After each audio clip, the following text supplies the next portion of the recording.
they didn't know how to fly an airplane. I mean, you think, you know, I should go that way, and they'd take off and go that way, you know, and it was just, God, it was the hardest thing in the world I ever had to do. But you know, those kids, they were afraid to go upside down. And I loved going upside down. And I could not get those kids to do it. P40 was my best. You like the But P40? I had P45s and P50s and things like that. Yeah.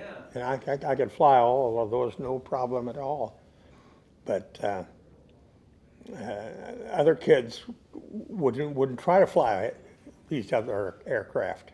Right. We had a lot of them, and no kids would fly them. I flew them, but a lot of kids just didn't want to fly it. So I'm probably about the dumbest of any guy in the world to try to teach pilots how to fly. Jesus. Have you ever had that? Where you're trying to fly, learn to fly, and have you ever had that? And No, have you had any problems? I've never done that. I've Never have any problems? No, Never? no. Well, I must be a dummy then, because Well, you're ahead of me. I don't know how to fly. I could do anything. I could fly upside down, and everybody would all say, "How do you do that?" You know, and the hell, they didn't know what to do, and I didn't want them to. I didn't want them to because they didn't know how. Yeah. But they wanted to do it, and it was scaring me that I was going to get in trouble because these kids are out there and they're having what they think is good flying, and they weren't good flying. By gosh. I went into the National Guard in '39, and we were pulled in I think we were pulled in December of '40, but they left us home for Christmas, and we actually went down to Camp Edwards, Massachusetts, in January of '41. Well, I went off to OCS. I graduated from OCS. Well, while we were in OCS, somebody came up and said, "Anybody want to go to flying school?" So, I don't know, 10, 12, 15 of us said yes. They sent us over to the airfield, and the flight surgeon gave us a physical. He says, "Okay, you get out of OCS, you'll be going to flight school." So I graduated from OCS December 10th in '42. They gave me 10 days to go home. And the 20th, I reported into Denton, Texas for the initial flight training. Well, we did the flight training there, then went up to Fort Sill for the advanced training, Right. which is the short field and the adjusting artillery and all that.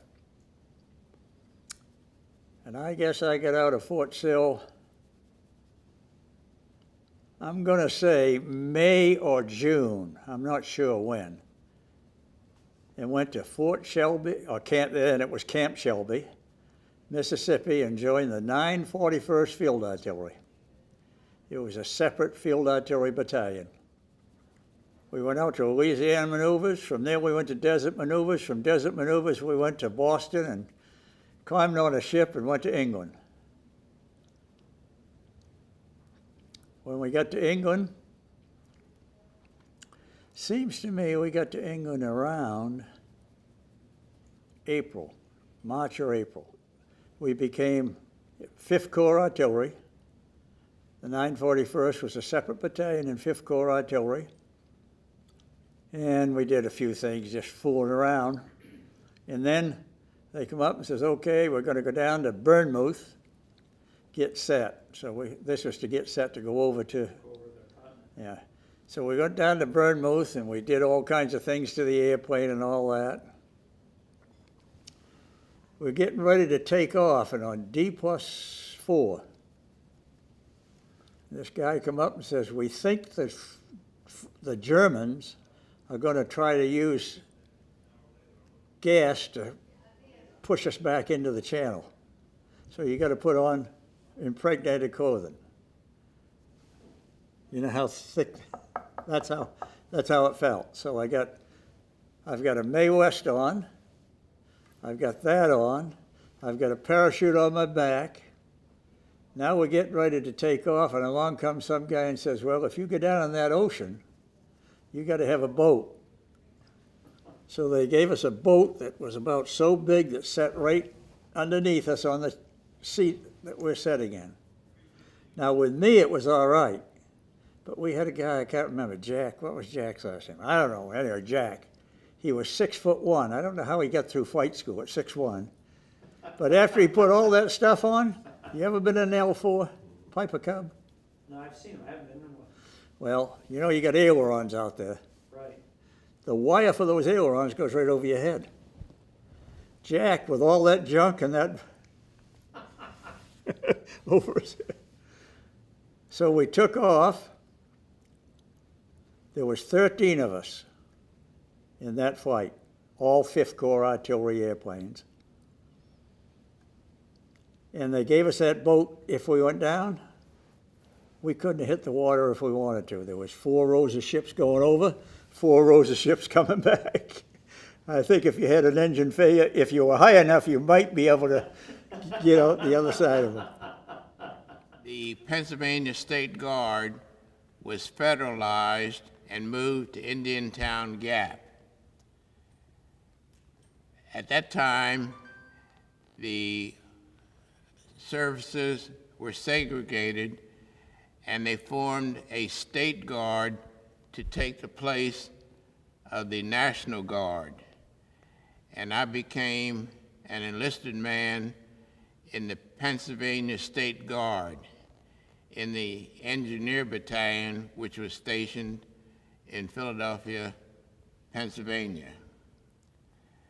I rose from private to sergeant, to top sergeant in the Guard, and then I was commissioned as a second lieutenant after attending a course at the Valley Forge Military Academy to go to the Air Force and join the Tuskegee Airmen, but I failed the Air Force recruiting because of my eyes. I had astigmatism, and they did not take people with glasses. Then in 1944, the Navy decided that since I was in the shipbuilding business, that they would draft me, and I didn't want to go to the Navy because at that time the only thing that I could be was a messman or a fireman stoking boilers in the Navy. And I'd already had a commission in the Army or in the State Guard, so I went to the Army and said I would volunteer to be a private in the infantry if I could get out of going to the Navy, and they said yes, and I was inducted. I was inducted into the Army in 1944. And we were doing with the helicopters, command, you know, flying the general around, and the other VIPs, and we also did the L-19 flying with the observing and adjusting artillery fire and directing thing, but a lot of it was taking the patrol leaders out so they could find out where they were going to go that night on their patrols. Total, I flew about 3,000 hours while I was in the service. Flew a lot of desks, which took up a lot of time, and but I had, as I said before, I had 3-year exchange duty with the Navy, and I got to fly the jets with the Navy and, their fixed wing and some helicopters, HRS and the HUP. Did you fly off carriers? No, didn't fly off carriers. We were strictly land-based, and we did off of the airfields. Yeah. And we did close air support training for the Navy. And the squadron was based at Alameda Naval Air Station, but we traveled back and forth 6 months every year. We were deployed to the Pacific. Most memorable experiences? Well, I had one frightening one in Korea. I'm there with a helicopter.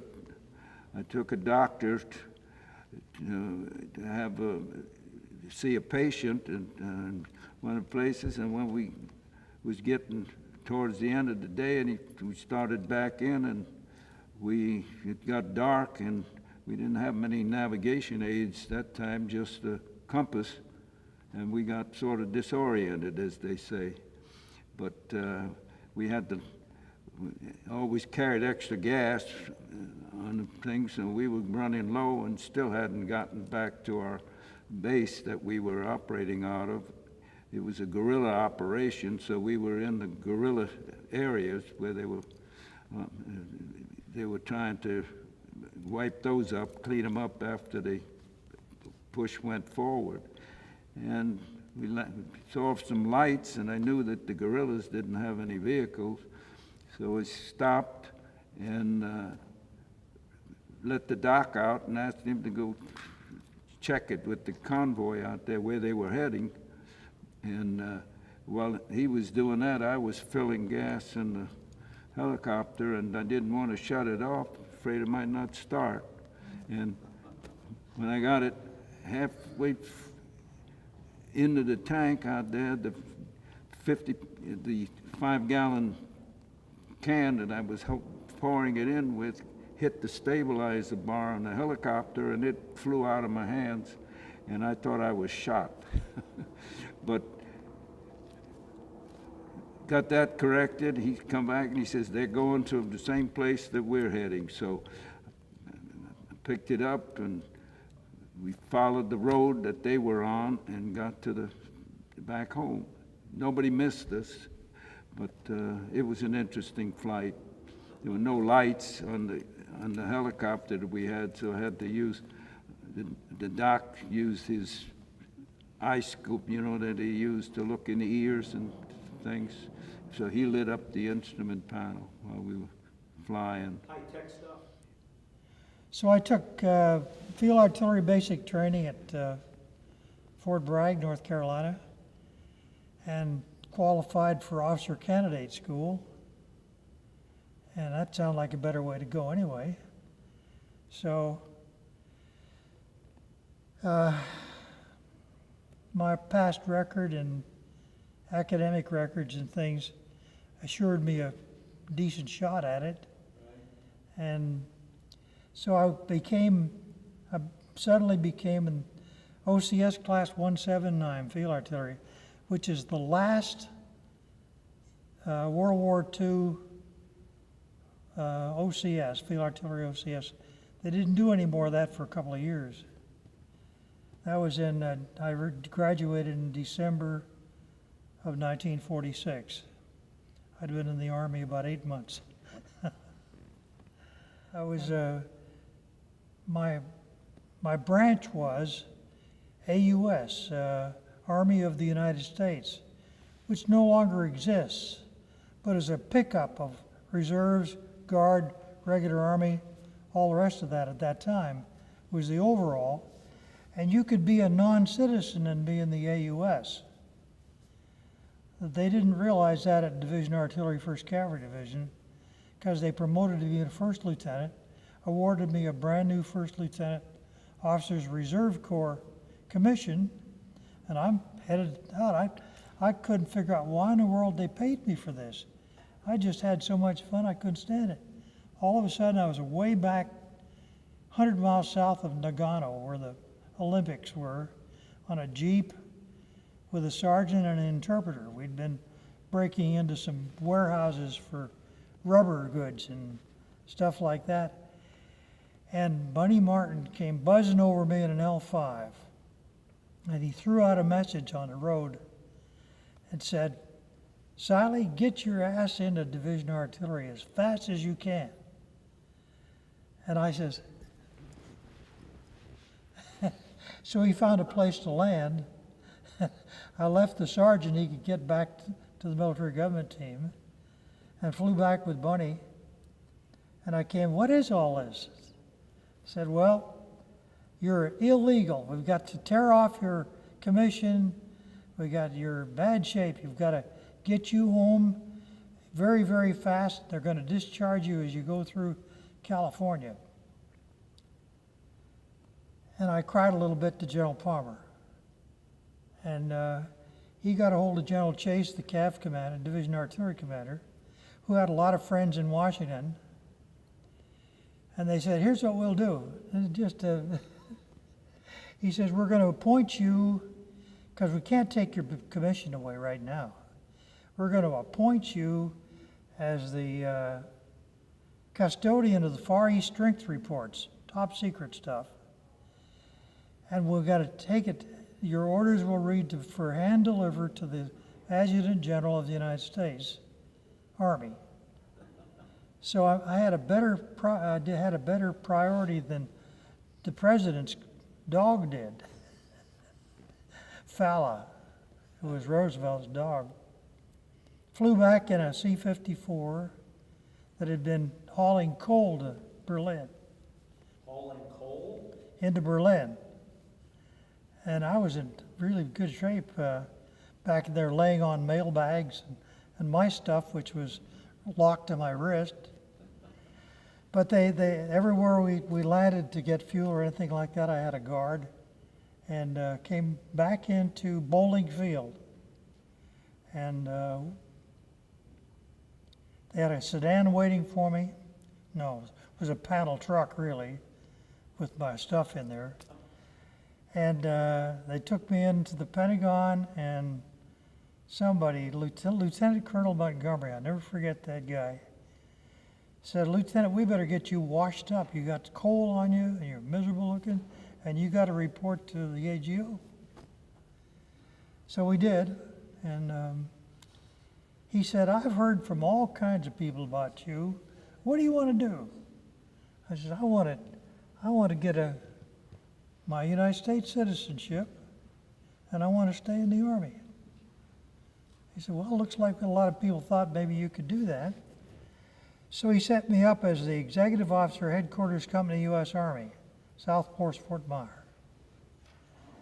And I had 3 or 4 months then to get my commission. I mean, my citizenship. He said, "Well, where do you want to go now?" My health was failing from all the ladies in Washington. Second lieutenant, I was making about first lieutenant, $180 a month, trying to live big in Washington, D.C. I said, "I got to get out of this town." And this is Colonel Montgomery. He said, "Well, I know a guy down the hall. They got an aviator down the hall.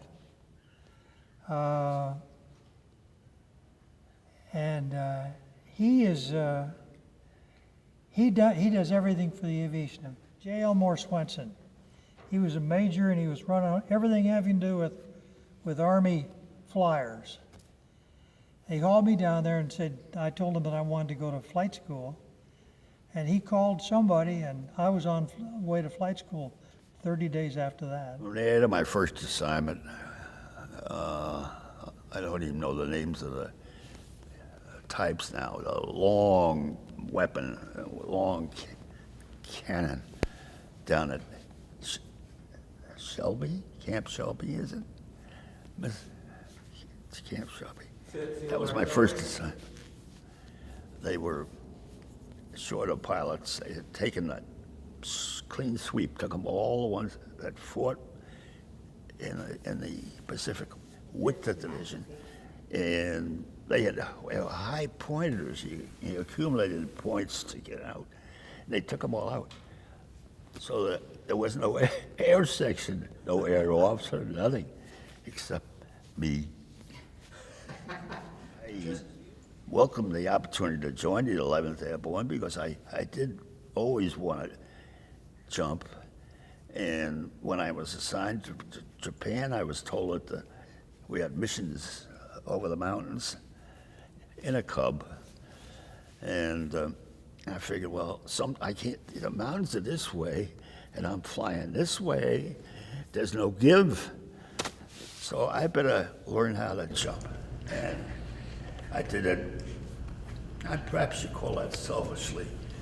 I don't think so. I was just thinking of protecting my butt. I completed the course, and the war was over, of course, and I tried to go regular Army, and they didn't need any second lieutenants, apparently, because I didn't get it. So I got out of the service. And in those days, the Army this is history to you, didn't have anything. We had to go to Air Force Flight School. I attended Conley Air Force Base, graduating as an L pilot in June of 1950, on up to Fort Sill, Oklahoma for some artillery training, and because of my maintenance background, was assigned to one of only 2 aircraft maintenance units in the Army, detailed to the 46th Ordnance Light Aircraft Maintenance Company, and we shipped to Korea to help with the Pusan perimeter problem. All right. I recall one mission I was on. There were several of us on it. We were flying to Gifu and north of Gifu, and coming back through Kyoto, there's a mountain range between Kyoto and Otsu, and there was a snowstorm. I was the last guy in this gaggle, and everybody made it through, and the snow became thicker by the time I got there. So I made a couple of circles, and finally I had guts enough to make it all the way through, which I did, fortunately and safely. Service missions in those days were with L4s, and this was a common thing. One thing back at Springfield, Captain Herman Lee